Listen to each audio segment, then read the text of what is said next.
아, 어느 선교사가 태국 항공기를 타고 여행을 하게 되었습니다. 그가 이제 스튜디오스 항공 그 승무원이죠. 이게 전도를 할 생각으로 이렇게 질문했습니다. 당신은 예수님을 예수 그리스도를 아십니까? 예수를 아십니까? 이렇게 물었습니다. 그러자 스튜디오스가 좀 의아한 표정을 짓더니 잠시만 기다려 달라고, 그리고 이제 사라졌습니다. 한참 동안 이 스튜디오스가 오지 않는 거예요. 그런데 이제 스튜디오스가 왔습니다. 돌아와서 하는 말이, 아무리 승객 명단을 뒤져봐도 그런 분은 이 비행기에 탑승하지 않았습니다. 그렇게 말하는 거예요. 여러분, 아직까지 주님을 알지 못하는 사람들이 너무나 많습니다. 교회는 들어봤고 또 뭐 하나님에 대한 것도 뭐 알기도 하지만 정말 예수님이 누구이신지, 주님이 누구이신지 잘 모르는 그런 분들이 너무나 많아요. 우리가 착각하는 경우가 있는데, 교회를 다니다 보면 내 주변에 다 믿는 사람들만 있을 거라고 생각을 하는데, 여러분 정말 기도하고 정말 영혼을 향한 하나님의 마음 품게 해달라고 하면 하나님께서 정말 믿지 않는 사람들을 주변에 참 많이 보여주십니다. 우리가 이런 생각을 할 때가 있어요. 하나님을 잘 몰라도 내가 삶을 잘 살면 되지 않나. 어떤 사람이 잘 살고 있는데 꼭 굳이 그 사람이 예수님을 알아야 되느냐, 그렇게 생각할 수 있는데 그렇지 않아요. 하나님을 아는 것과 우리의 인생은요 정말 밀접한 관계가 있습니다. 여러분, 우리가 성경을 하나님이 주신 이유가 뭘까요? 영적인 것과 우리의 인생이요 뗄래야 뗄 수 없는 관계가 있다라는 것이에요.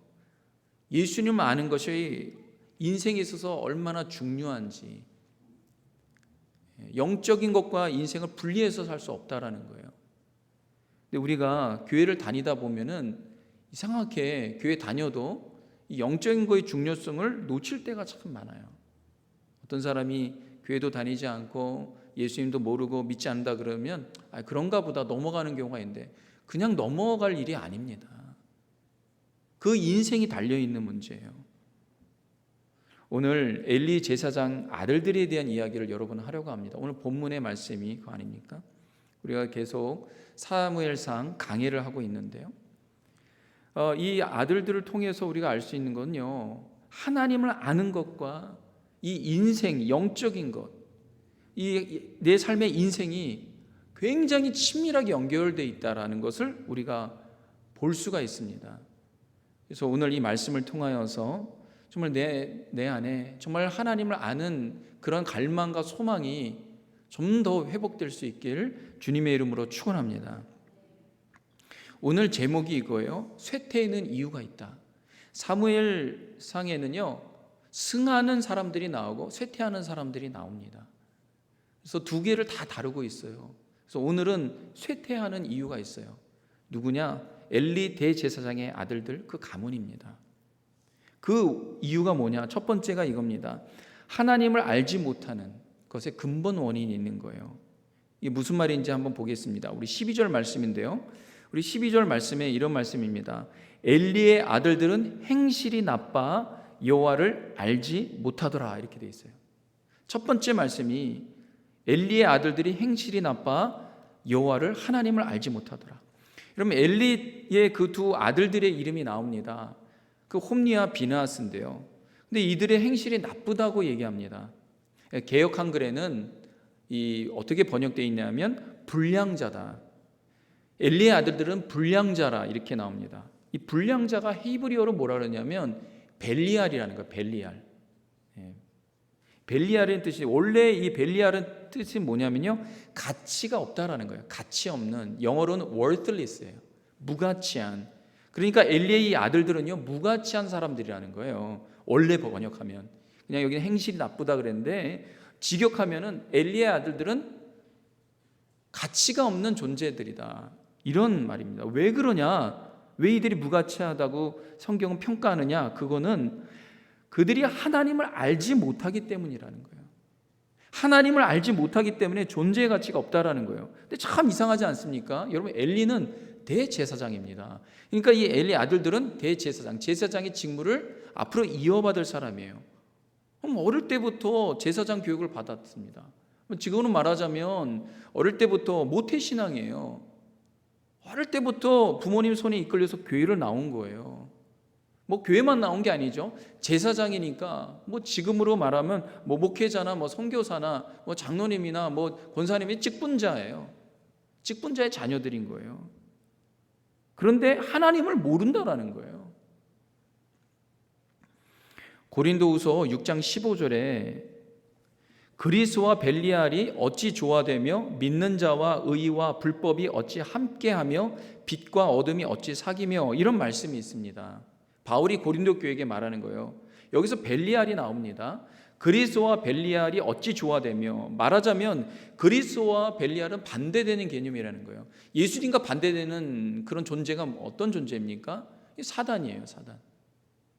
그러니까 벨리알이라고 썼어요. 이게 히브리어에서 나온 건데 뭐 신약 성경에 있으니까 이것이 그냥 신약 성경이 헬라어인 줄 아는데 이게 히브리어 언어로 히브리어에서 나온 거예요. 벨리알이에요. 이게 뭐냐? 무가치한 존재라는 거예요. 그러니까 사단은 하나님 보실 때 무가치한 존재라는 거예요. 그러니까 이 엘리의 그 두 아들들이 하나님 보실 때 사단과 같은 그런 존재였다는 거예요. 참 이게 아이러니하고 안타까운 내용 아닙니까? 하나님의 일을 하는 제사장이라 할지라도 하나님의 말씀을 떠나 살면 벨리알이 될 수 있다는 거예요. 하나님이 보실 때 너는 제사장이니까 괜찮다가 아니라 너는 나를 알지 못하니까 너 벨리알과 같다. 여러분, 사람들이 아무리 인정해도요, 하나님이 인정하는 그런 사람이 되어야 되는 거예요. 이 엘리의 제사장 두 아들들은 제사장인 직무로 사람들에게 이렇게 드러나는 그런 인정받는 그런 존재였지만 하나님 보실 때는 아니었어요. 근데 이 사람들이 처음부터 행실이 나쁜 사람들이었습니까? 그렇진 않았을 거예요. 이들의 문제가 뭐냐? 습관의 문제예요. 잘못된 습관을 어릴 때부터 두었던 거예요. 그러니까 어떤 습관이냐? 하나님을 아는 습관을 들여야 되는데 하나님을 모르는 습관을 계속 들인 거예요. 13절에 그 다음 말씀에 보면은 이런 말씀입니다. 그 제사장들이 백성에게 행하는 관습은 이러하니. 관습이 뭡니까? 습관입니다. 나쁜 습관이 들었다는 거예요. 하루하루 주님을 알아가는 습관을 가져야 되는데 주님과 멀어지는 습관을 이 사람들이 가진 것입니다. 제사장이라도 그렇게 할 수가 있어요. 결국 습관이 사람을 만드는 것을 보게 됩니다. 성경은 여러 곳에서 이 하나님 백성들에게 습관을 잘 가지라고 얘기합니다. 신명기에 이제 쉐마 이스라엘, 이 쉐마장이 있습니다. 거기에 보면 뭐라고 나오냐면 하나님은 유일한 하나님이니 내 마음과 뜻과 정성 다해서 주 하나님을 사랑하고, 그 다음에 뭐라고 얘기하냐면요, 너희가 앉을 때든지 일어날 때든지 나갈 때든지 들어올 때든지 그 하나님의 말씀을 어떻게 해요? 매 순간 가르치고 배우고 하라는 거예요. 나도 배우고 자녀들에게도 그렇게 하라는 거예요. 그 뭡니까? 이게 습관을 가지라는 거예요. 주님의 말씀의 습관을 가지라는 거예요. 바울도 교회 가운데 이 습관에 대한 이야기를 참 많이 했습니다. 경건의 연습을 가지라, 경건에 힘쓰라. 이게 뭡니까? 습관을 가지는 거예요. 이 주님을 알아가는 습관을 몸에 배이도록 하라는 것입니다. 성령의 충만함을 받으라. 이 성령의 충만함을 받으라. 이것도 습관을 가지라는 거예요. 성령의 충만한 습관을. 왜냐하면 이 성령의 충만을 받으라, 이 안에는요 현재형이 있어요. 매일매일마다 성령의 충만을 받도록 힘쓰라는 그런 내용이 그 언어 안에 담겨 있습니다. 바울이 디모데에게도요 그런 말을 합니다. 디모데전서 4장 7절에 보면 이렇게 말씀하고 있는데 한번 다 같이 한번 읽도록 하겠습니다. 시작. 망령되고 허탄한 신화를 버리고 경건에 이르도록 내 자신을 연단하라, 이렇게 되어 있습니다. 여러분, 내 자신을 어떻게 해요? 연단하라는 거예요. 연습하라는 거예요. 경건에 이르도록, 경건이 내 몸에 뵐 수 있도록 날마다 끊임없이 연습해야 된다는 거예요. 우리가 예수님 믿는 것은 복음을 듣고 정말 성령의 역사함으로 말미암아 믿음이 선물로 들어갔어요. 이건 실은 어떤 면에서는 거저준 은혜죠. 하나님의 백성이 된 것은 연습을 통해서 된 건 아니에요. 그러나 하나님의 백성, 은혜 받은 그 사람의 삶, 그리스도인다운 삶을 살려면, 하나님의 자녀다운 살려면요, 연습이 필요합니다. 예수님을 닮아가는 연습이 필요해요. 그 연습이 습관이 되는 거예요. 습관이 되면 그 습관이 우리를 움직이기 시작합니다. 이 파스칼이라는 사람이 이런 얘기를 했어요. 이 얘기를 듣고 참 맞다라는 생각이. 습관은 제2의 천성으로 제1의 천성을 파괴한다. 이게 무슨 말입니까? 내가 제1의 천성이 있어요. 그것대로 하다가 습관이 제2의 천성인데, 습관이 들이면 내 1의 천성까지도 영향을 준다는 거예요. 안 그렇습니까? 전에는 좋았던 사람도 습관이 잘못되면 안 좋은 방향으로 갈 수 있는 거예요. 전에는 정말 하나님 보시기에 참 안 좋은 그런 모습으로 살았는데, 정말 경건의 연습을 하게 되면 이 사람이 정말 세계에 나가서 주 예수 그리스도의 이름을 드러내는 그런 사람이 될 수 있다는 거예요. 좋은 습관, 바른 습관을 가지면 인생이 달라집니다. 여기서 우리가 좋은 습관이 뭡니까? 주님을 아는 습관이에요. 주님을 알아가도록 힘쓰는 습관입니다. 성경에 안다라는 말이요, 여호와를 알지 못하더라, 이 말은요 히브리어로 야다예요. 야다. 이 야다라는 말은 지식으로만 아는, 머리로만 아는 말이 아닙니다. 시험 보면 100점 맞으면 이 사람이 안다, 그런 의미가 아니에요. 이 말은 인격적으로 아는, 관계적으로 아는 그런 단어입니다. 그러니까 제사장의 아들들이 어릴 때부터 뭐 여러 가지 그 율법의 교육을 받았기 때문에 다 아는 거예요. 근데 그게 아는 게 아니라는 거예요. 어릴 때부터 교육 받았지만 이들은 하나님을 알지 못했다라고 성경은 말합니다. 그러니까 하나님과의 관계적인 면에서 아는 게 아니라는 거예요. 그러니까 우리가 다 교회를 다닌다고 주님을 알고 예수님을 안다라고 말할 수 없는 거예요. 여러분 착각하지 마십시오. 우리 자녀들이 어릴 때 내가 교회를 데리고 다녔기 때문에 이 사람이 예수님을 알 거라고 생각하면 안 됩니다. 제 예를 들면요, 저는 목회자 자녀입니다. 어릴 때부터, 어릴 때가 뭐예요? 엄마 뱃속서부터 교회를 다녔죠. 근데 제가 예수님 인격적으로 만난 거는 어릴 때가 아니에요. 중학교 3학년 때요. 그래도 좀 일찍 만난 케이스인 것 같아요.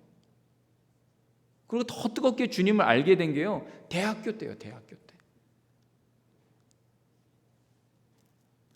그냥 아이를 교회를 보낸다고 해서 너는 뭐 당연히 알겠지, 세례 받았다고 해서 너는 예수님 알겠지, 아니에요. 그렇지 않아요.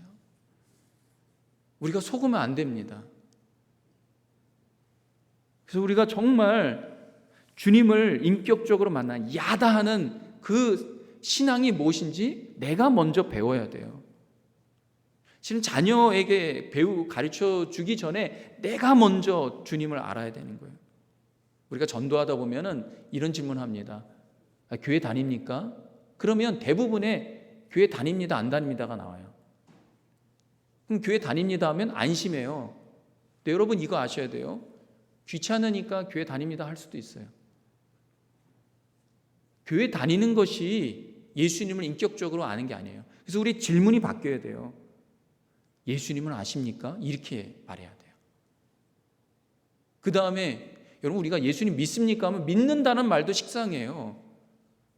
근데 성경에서 예수님 믿는 게요, 예수님을 알아야지 믿게 되거든요. 그러니까 예수님을 압니까? 이런 질문을 해야 돼요. 그 다음에 나오는 것은 그럼 주님을 인격적으로 아십니까? 그 다음에 주님의 말씀을 순종하며 사십니까? 이런 질문들이 나와야 돼요. 이게 관계적인 질문이에요.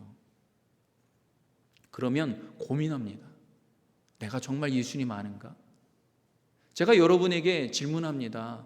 여러분 예수님을 아십니까? 예수님이 인격적으로 만나셨습니까? 인격적으로 날마다 예수님과 교제를 나누십니까?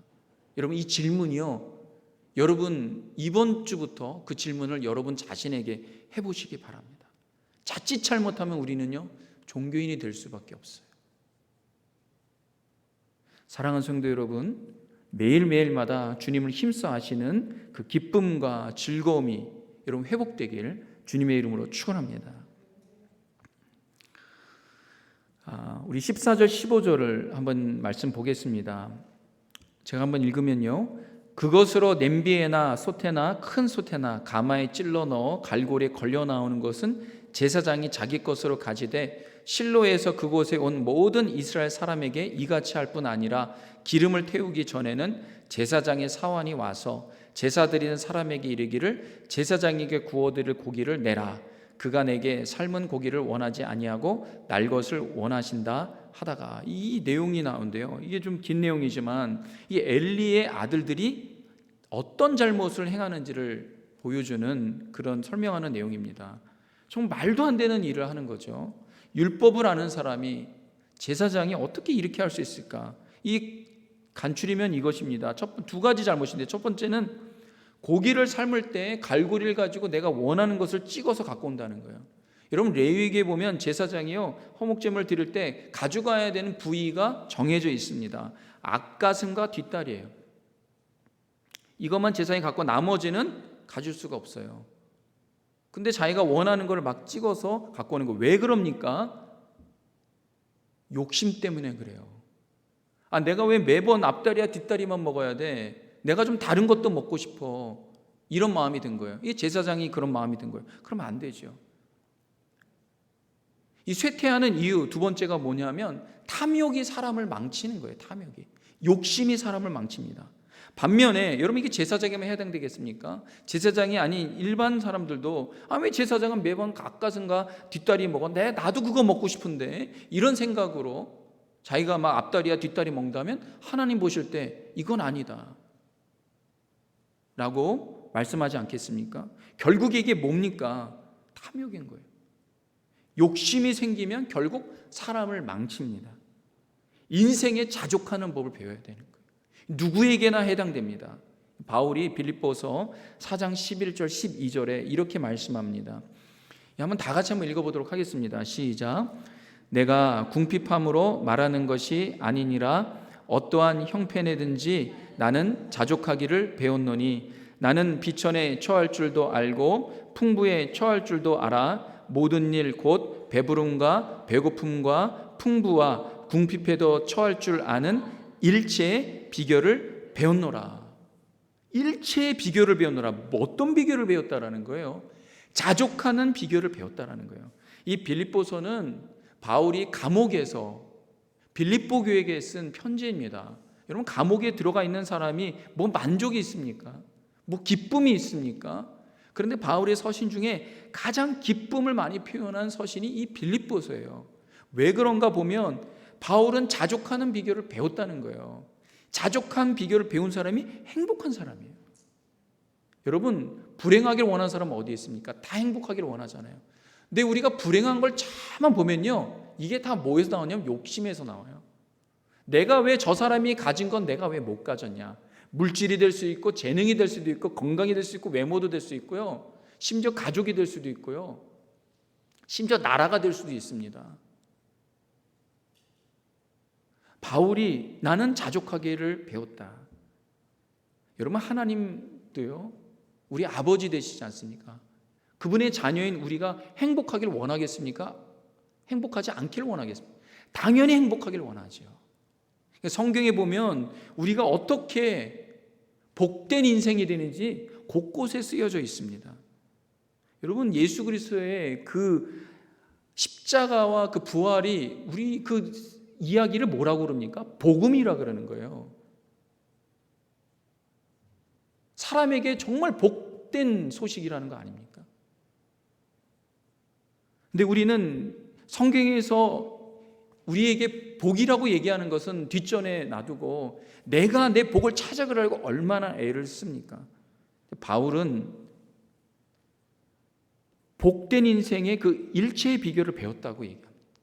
그게 뭡니까? 예수님 안에서 자족할 줄 아는 일체의 비결이라는 거예요.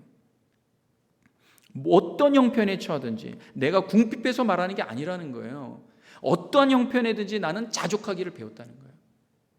부에도 처할 줄 알고, 비천에도 처할 줄 알고, 배고픔에도 처할 줄 알고, 이 모든 거에 처할 줄 아는, 여러분, 이런 사람은요 행복할 수밖에 없어요. 왜 내 인생이 지금 불행한가? 나 왜 이렇게 불안하고 힘든가? 가만 보면요, 욕심 때문에 그래요. 욕심 때문에. 어떤 사람이 행복을 찾아서 큰 산을 넘어갔습니다. 큰 산을 넘어. 저기 넘어가면 내가 행복하겠지. 그래서 이제 넘어갔는데 거기에도 행복은 없고 흰 말뚝이 하나가 있는데 거기에 이렇게 쓰여져 있었습니다. 산 넘어 저쪽. 그 얘기 들으니까 또 이 사람이 산을 넘어갑니다. 선을 넘어갔는데 거기에도 또 흰 말뚝이 있는 거예요. 산 넘어 저쪽. 그리고 계속 큰 산을 넘어갑니다. 그러면 행복을 찾을 수 있을 거라고 생각하는데 이제는 더 이상 그 흰 말뚝도 없는 거예요.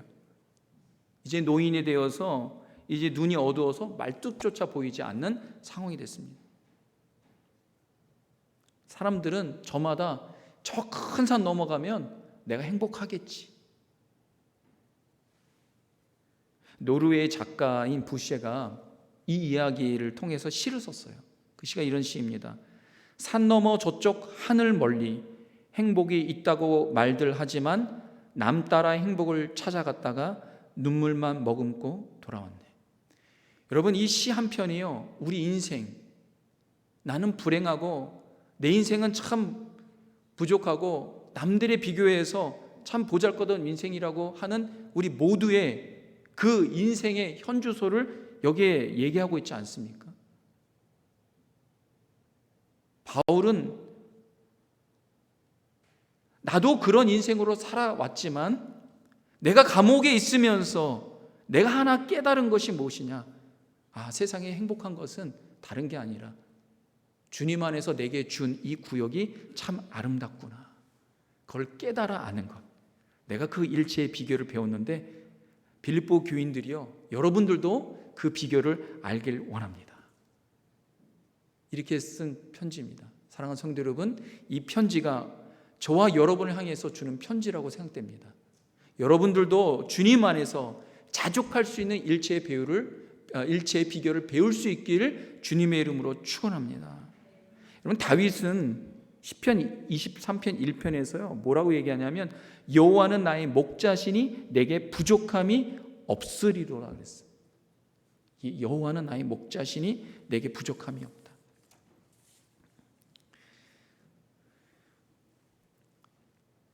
엘리의 아들들의 그 불행의 시작을 보면은 욕심이 생기는데 그 욕심이 뭐냐? 뭐 때문에 생겨났냐? 하나님의 말씀을 무시하는 것 때문에 생겨난 거예요.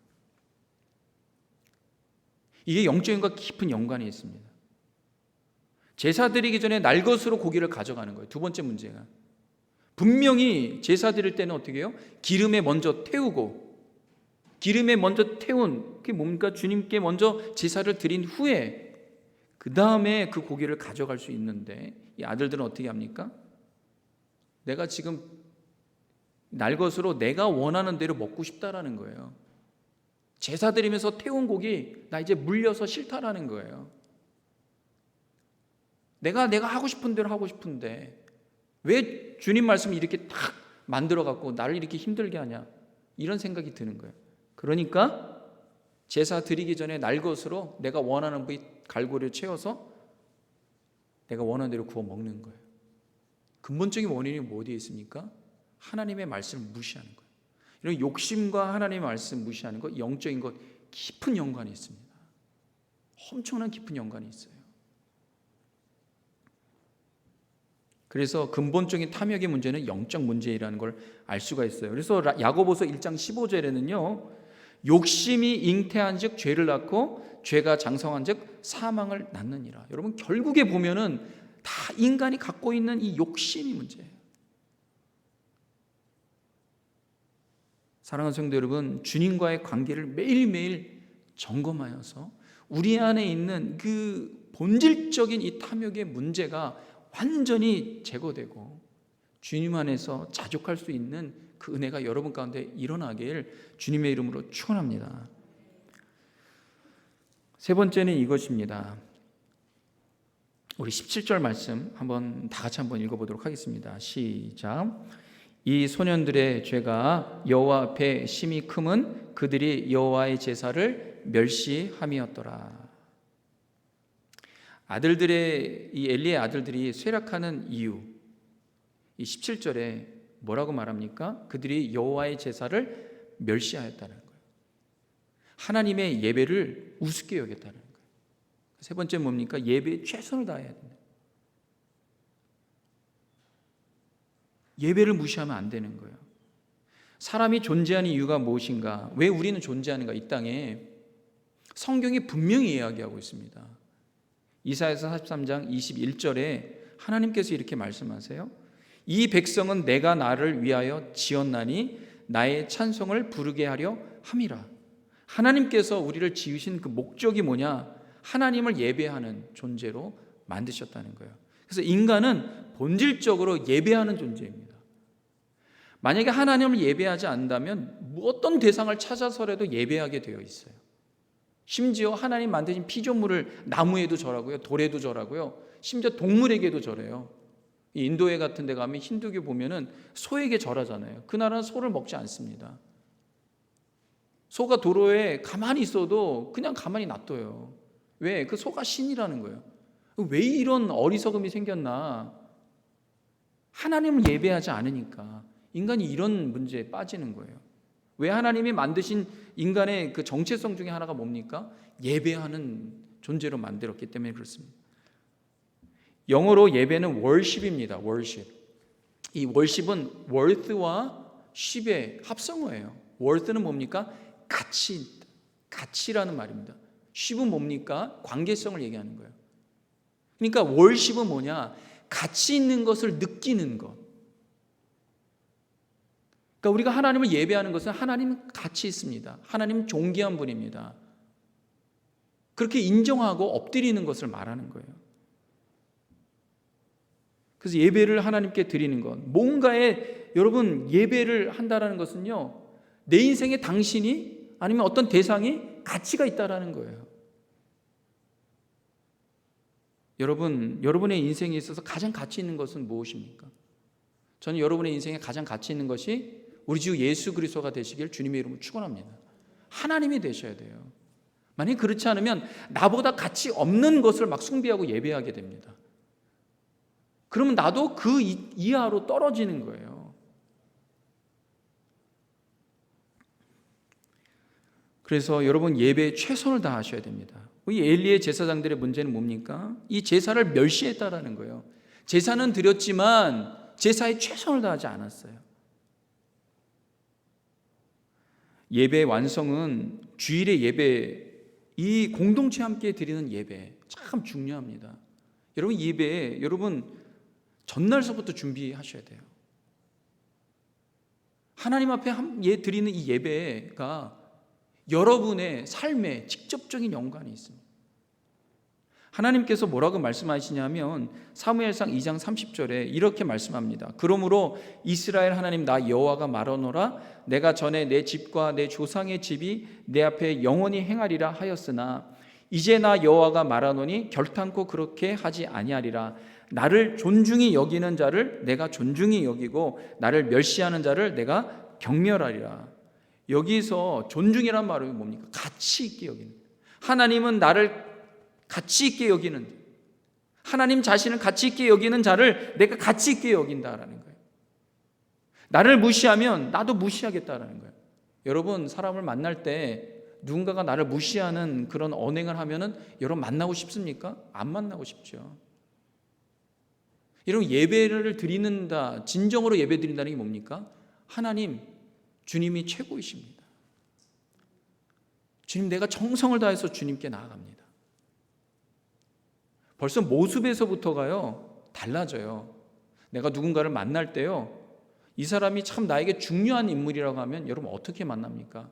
목욕도 하고 샤워 이렇게 거울도 보면서 최대한 내 모습을 정갈하게 하고 만나지 않습니까? 근데 내가 별로 신경 쓰지 않는 사람이라면 여러분 내 몸을 그렇게 정성 들여서 준비하고 나가지 않습니다. 마음과 생각과 또 그 사람에게 나갈 때 내가 어떤 말을 할까, 어떻게 질문하고 어떤 대화를 할지 좋을까 이렇게 고민하지 않습니까? 그 사람을 존중히 여기기 때문에 그래요. 금방 합니다. 사람이 나를 존중히 여기는지 아닌지. 하나님도 인격적인 하나님이라서 우리가 예배를 드릴 때 하나님 앞에 정말 주님 최고이십니다. 내가 정말 정성 다해서 주님 앞에 나왔습니다. 금방 아십니다. 겉모습으로 예배 드리는 거가 다가 아니에요. 저는 어릴 때 그 한국 교회가 이렇게 참 세계에 전무후무한 그 부흥의 역사가 있었어요. 물론 거기 여러 가지 요인들이 있었지만 또 하나는 이거 부분이 있었던 것 같아요. 참 예배를 중요하게 여겼습니다. 저희 어릴 때 보면 토요일서부터 주일이 예배니까 토요일 날 목욕탕에 많이 갔어요. 월요일 날 목욕탕에 간 게 아니라 토요일 날 목욕탕에 가는 거예요. 거기서 이제 목욕하는 거예요. 내일 주일이기 때문에.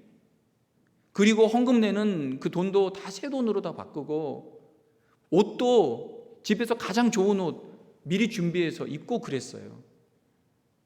교회 가면은 그분들이 다 깨끗하고 정갈한 옷, 뭐 비싼 옷을 입은 건 아니에요. 정갈하고 깨끗한 옷, 내가 갖고 있는 것 중에 제일 그래도 정성 들일 수 있는 옷, 그런 옷을 입고 갑니다. 그럼 주일날 온 그분들이요, 가장 그래도 주일날에 그 다른 어떤 평일보다도 그분이 가장 최선으로 모습을 보인 것이에요. 하나님께 최선을 다한 거예요. 하나님께 최선을 다한 거예요. 여러분 주일에 오는 이 예배, 여러분 최선을 다하시기 바랍니다. 그럼 하나님도 여러분의 인생을 최선을 다하세요. 한번 해보시기 바랍니다. 근데 여러분 예배가요, 그냥 주일에 드리는 공예배, 뭐 금요예배, 새벽기도 그것만이 아닙니다. 또 다른 예배가 있어요. 그건 뭐냐? 우리의 삶 가운데에서 주님 말씀에 따라 순종하는 그런 예배자의 삶을 사는 거예요. 그래서 예배의 완성은 함께 공예배로 드리는 예배뿐만 아니라 우리의 삶에서 주님 말씀을 믿음으로 신실하게 살아가는 그 예배자로 살 때 그것이 완성이 되는 것입니다. 최선으로 살아가는 거예요.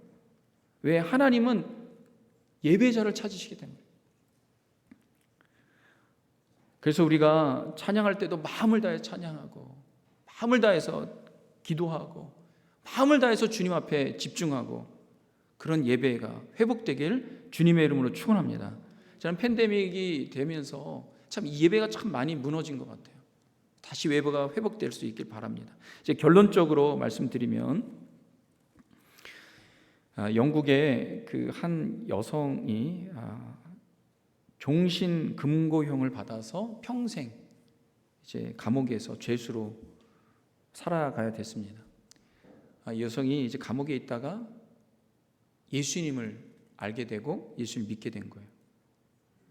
참 이 한국에도 보면 그 감옥에서 전도하는 그러한 선교 단체들이 있는데, 그 선교하러 보면 그 흉악범들 보면은 그 눈빛과 그 말과 행동이요, 정말 이렇게 소름이 돋는 그런 경우가 있대요. 그 뭐 하나 말하기도 좀 힘들고 어려운. 그런데 참 거기서 이제 예수님을 전해야 되는 거예요. 이 분도 종신형을 받을 정도로 험한 인생을 살았는데 예수님을 알게 되고 믿게 되었어요. 그러면서 이제 이 분이 거듭나서 회심해서 쓴 시가 있는데 이렇게 썼습니다. 주께서 나로 하여금 하늘을 날지 못하게 하시었네. 나는 좁은 세장의 한 마리 새. 주님이 나를 가두셨네. 하여 나 할 일 없기에 종일 노래하노라. 찬송하노라. 찬송 외에 달리할 것 없네. 찬송하라고 나 여기 가두셨으므로 나의 영은 주를 향해 종일 찬송하네. 10배로 찬송 부르네. 100배로 찬송 부르네. 찬송하며 눈을 떠 찬송하며 잠들고 찬송하며 숨지리라. 여러분 예수님 만나게 된 이 인생이 회한과 정말 절망과 그런 자기의 자포자기의 인생을 살았던 이 사람이 노래하기 시작해요. 노래. 어쩔 수 없이 종신형을 받아서 감옥에서 평생 죽을 때까지 있어야 되지만 거기 찬송이 일어나는 거예요. 여러분 예수님 만나는 삶은, 예수님 만나게 되면 사람이 바뀌게 돼요. 눈도 바뀌고 이 말도 바뀌고 행동도 바뀌고. 여러분 정말 주님을 뜨겁게 찬양하고 한 번밖에 없는 이 인생, 여러분 일주일에 한 번 오는 이 시간이 나에게 정말 최고의 시간이라고 여기고, 하나님 누구 볼 것 없어요. 하나님만 내가 바라보고 주님만 찬양하겠습니다. 여러분 그런 인생은요 불행하지 않습니다. 그런 인생은 행복합니다. 여호와는 나의 목자시니 내가 부족함이 없으리로다. 사랑하는 성도 여러분, 날마다 주님 바라보고 주님 최고이십니다. 주님이 내 인생의 최고의 가치이십니다. 주 예수보다도 귀한 것은 없네. 금과 은과 바꿀 수 없네. 여러분 그런 찬양의 그런 예배의 삶을 여러분 사셔서 여러분을 통하여서 예수님이 존귀 여기 받으시길 주님의 이름으로 축원합니다. 기도하겠습니다. 하나님,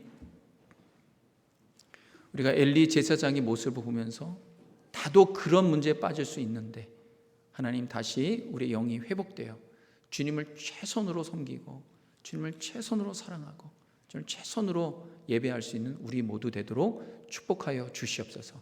예수님의 이름으로 기도합니다. 아멘. 우리 자리에서 다 같이